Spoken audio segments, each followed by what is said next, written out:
Jangan lupa subscribe, like, and share. Adalah agama Islam.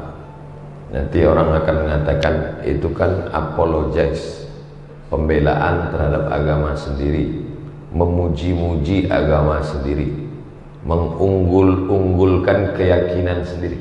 Tapi mau tidak mau, suka tidak suka, boleh adakan penelitian, studi komparatif perbandingan agama, bahwa agama yang mengajarkan paling awal bangun adalah agama kita. Kata Nabi SAW, Allahumma barik li ummati fi bukuriha, berikanlah berkah pada umatku fi bukuriha, paling pagi. Jadi berkah itu ibarat burung yang berterbangan. Burung merpati dilepaskan dari sarang sebanyak 100.000 ekor terbang. Maka mana pohon yang paling rimbun, di situ dia akan hinggap. Kalau burung itu dianggap sebagai keberkahan, simbol berkah, maka mana yang paling tinggi dahannya, pucuknya, di situ dia akan hinggap, karena itu yang dia temukan duluan. Begitulah pagi ini. Siapa yang paling awal bangun paginya, itulah pohon yang paling tinggi, di sanalah keberkahan paling awal hinggap. Jadi siapa yang bangun tadi jam 3, dia yang paling banyak berkah dia dapatkan. Tapi berkah itu sesuatu yang immateri, bisa dilihat dengan mata, bisa disentuh dengan tangan, bisa ditangkap dengan panca indera, materi. Yang tidak bisa ditangkap non materi, atau bahasa lainnya fisik dengan psikis. Loh, itu dia dari tadi kok senyum-senyum sendiri. Mohon maaf Pak Ustadz, dia sakit, tapi kelihatannya badannya sehat. Sakitnya psikis, tidak kelihatan. Bahasa Arabnya yang satu zahir, yang satu batin. Makanya selalu kita mohon maaf zahir dan batin. Dalam lagu bahasa Indonesia begitu juga. Indonesia tanah airku, tanah tumpah darahku, bangunlah jiwanya, bangunlah badannya. Badan ini yang kelihatan. Sedangkan dengan bangun pagi, kita bukan sedang membangun badan fisik saja. Bahwa orang mengatakan siapa yang bangun pagi dia yang paling sehat, tidak dapat dipungkiri. Tapi kita lebih dulu connect dengan Allah Subhanahu wa ta'ala. Jiwa kita, batin kita sudah menjalin hubungan dulu dengan Allah. Terbuka pintu mata, maka yang pertama dia sebut adalah nama Allah. Alhamdulillahilladzi ahyana ba'dama amatana wa ilaihin nusyur.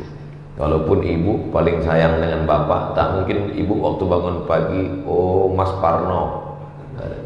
Mohon maaf kalau kebetulan namanya. Yang pertama kali diikatkan hidup dengan Allah. Kullu amrin zibalin, semua amal yang baik, walam yubda bihamdillah. Dalam riwayat lain, walam yubda bi bismillah. Semua amal yang baik kalau tidak dimulai dengan nama Allah, maka dia tidak bisa menjadi amal. Semua bangun pagi ini. Orang Singapura sudah bangun pukul 4 karena mereka masyarakat paling aktif, ekspor importnya maju, ekonominya. Orang Barat sudah bangun. Yang paling awal bangun orang Jepang, karena matahari lebih dulu terbit di tempat mereka.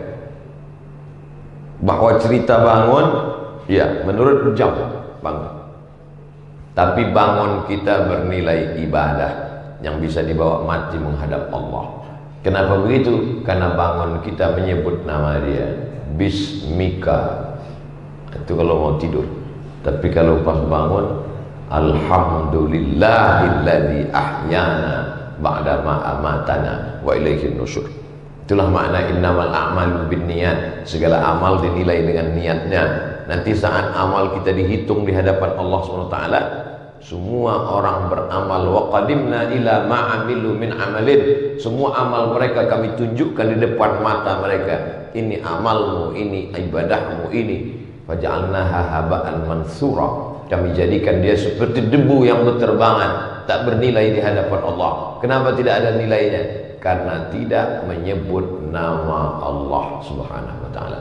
Kita tadi masuk toilet kamar mandi pun menyebut nama Allah. Allahumma inni a'udzubika minal khubusi wal khaba'is. Memasukkan makanan ke mulut pun menyebut nama Allah. Ya ghulam, wahai anak kecil, kul mimma yalik, makanlah apa yang dekat darimu. Samillah, sebut nama Allah. Bismillah. Hadis sahih, bismillah. Adapun yang panjang itu hadisnya dhaif. Alhamdulillahillah. Yang panjang, Allahumma barik lana fima razaqtana wa qina azabannar. Oke, nanti kalau kelihatan ada kawan di sebelah tiba-tiba bismillah. Loh, ente kok lapar sekali kelihatannya. Inilah hadis yang sahih, akhi. Padahal saking kan laparnya. Jadi kalau gitu, Allahumma barik lana fima razaqtana wa qina azabannar, enggak boleh kita baca. Boleh, karena cukup 5 syarat. Bukan dalam masalah akidah, bukan dalam masalah halal haram, tidak ada periwayatnya yang kadzab pendusta, dia masih bernaung di bawah hadis sahih. Dan untuk fadhail a'mal, tidak perlu kita permasalahkan antara bismillah dengan Allahumma barik lana. Karena kalau kita kelahi antara yang baca bismillah dengan yang Allahumma barik lana, yang ketawa yang nggak baca doa. Inti dari doa-doa itu sebenarnya supaya kita ingat kepada Allah Subhanahu wa taala. Keluar dari masjid, keluar kaki kiri. Allahumma inni as'aluka min fadlik. Pakai sendal kaki kanan. Simple. Seringkali kita keluar kaki kiri, langsung sendal kaki kiri. Yang sendalnya nggak hilang. Tapi sebenarnya apa maksudnya? Keluar kaki kiri, pakai sendal kaki kanan, supaya kita mengingat semua perbuatan kita. Berapa banyak kita berbuat tapi kita tidak ingat perbuatan kita. Makanya Imam Ibrahim bin Adham, dia melangkahkan kakinya, 1, langkah 2, pas langkah 3 mundur lagi dia ke belakang. Kawannya di sebelah nanya, ngapain langkah 1, 2, langkah 2, langkah 3 mundur lagi? Ketika aku melangkah yang pertama, aku bisa mempertanggungjawabkannya di hadapan Allah nanti kalau ditanya. Langkah yang kedua, aku juga yakin begitu. Ketika melangkah ketiga, aku mulai ragu, apakah langkahku ini mencari ridha Allah atau tidak. Maka semua nanti akan dihitung di hadapan Allah, mana amal yang kita ingat, mana yang tidak ingat. Berapa banyak orang hafal doa makan, hafal doa pakai baju, hafal doa masuk WC, hafal doa sebelum tidur, hafal doa bangun tidur, hafal, tapi tidak dibaca ketika beraktivitas. Ada sesuatu yang salah dengan memori kita. Oleh sebab itu, fungsi doa-doa adalah zikir, mengingat, sehingga setiap gerak langkah mengingat Allah Subhanahu wa taala, maka dia menjadi ibadah di hadapan Allah Subhanahu wa taala. Masuk tadi ke dalam, Allahumma ftahli abwaaba rahmatik. Nanti keluar, Allahumma inni as'aluka min fadlik. Kalau tidak tahu bacaannya Pak Ustaz, bismillah. Dengan nama Allah Subhanahu wa taala. Seperti tukang sisir Firaun ketika akan menyisir keluarganya, keluar dari mulutnya bismillah, dengan nama Allah Subhanahu wa taala. Yang lain berkata atas nama jabatan, yang lain berkata atas nama kekuasaan, yang lain berkata atas nama harta, tapi kita tidak demikian. Bismillah. Semua yang dilakukan atas nama Allah menghilangkan kekecewaan, ketakutan dan kesedihan. Orang yang berkata atas nama jabatan, atas nama kekuasaan, atas nama materi benda, kalau dapat bahagianya luar biasa, kalau tidak dapat stresnya juga luar biasa. Sedangkan orang yang mengatasnamakan Allah, kalau dapat alhamdulillah, enggak dapat husnuzon sama Allah, berarti Allah punya rencana yang lebih cantik dan lebih indah daripada itu. Kenapa? Karena semuanya atas nama Allah. Dengan nama Allah lah maka rasa sedih, gundah, galau, stres, depresi hilang dari hati seorang hamba. Pucat wajah Abu Bakar Siddiq di dalam Jabal Thur ketika ketakutan melihat kaki kafir Quraisy. Lau absara, seandainya mereka melihat kaki mereka, la absarana, mereka pasti melihat kita Muhammad. Seandainya mereka melihat kaki ke bawah, pasti mereka melihat kita. Apa kata Nabi?